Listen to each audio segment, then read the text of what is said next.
Mastering the art of Zoom. Call multitasking. Zoom calls. How to pretend you're paying attention. Hey everyone, welcome back to Corporate Chaoos. If you've ever been on a Zoom call where you're physically there but mentally, well, somewhere else, today's video is for you. In the next few minutes, we're going to break down how to pretend you're paying attention during those long, sometimes monotonous Zoom meetings. Let's dive in. The art of Zoom call multitasking. Zoom calls are a staple of corporate life now, but let's be real. Not all of them are riveting. Sometimes it feels like your brain is already thinking about dinner, your weekend plans, or that new episode of your favorite show. But how do you look engaged while actually doing something else? Let's talk strategy. Now, I'm not talking about doing 10 things at once, but it's okay to check your emails, glance at messages, or organize your to-do list while still being present. The key here is to do it subtly. The power of active listening. Without actually listening.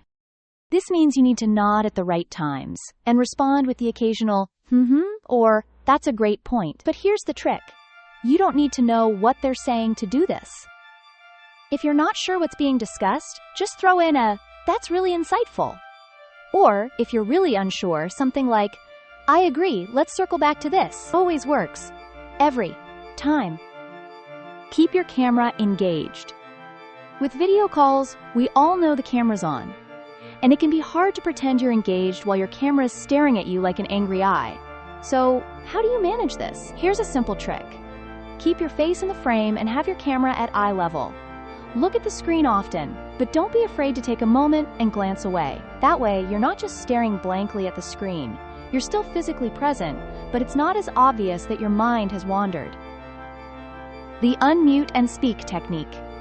You know how sometimes there's that awkward silence during a Zoom call when no one knows who's supposed to speak next? If you time it right, you can unmute yourself and chime in with something vaguely relevant. Example.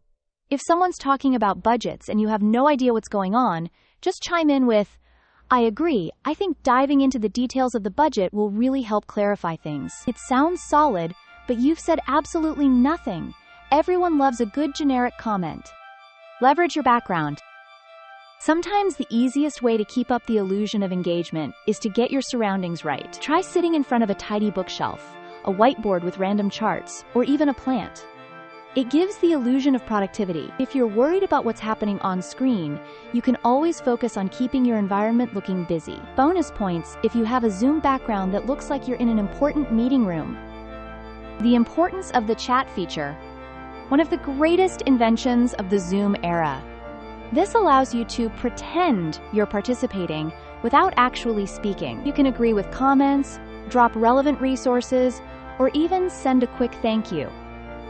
But remember, if you're chatting too much in the group, people will notice you're probably not paying attention to the meeting.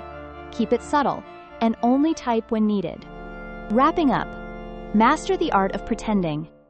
So to sum up, we're not advising you to completely zone out of every Zoom call. But if you ever find yourself in a situation where you need to pretend you're engaged, these tricks will help you get by. Keep nodding, use the chat, unmute to sound thoughtful, and keep your camera game strong.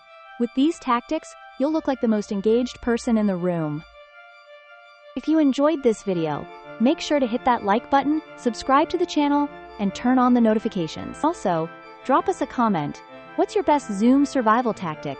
I'd love to hear from you.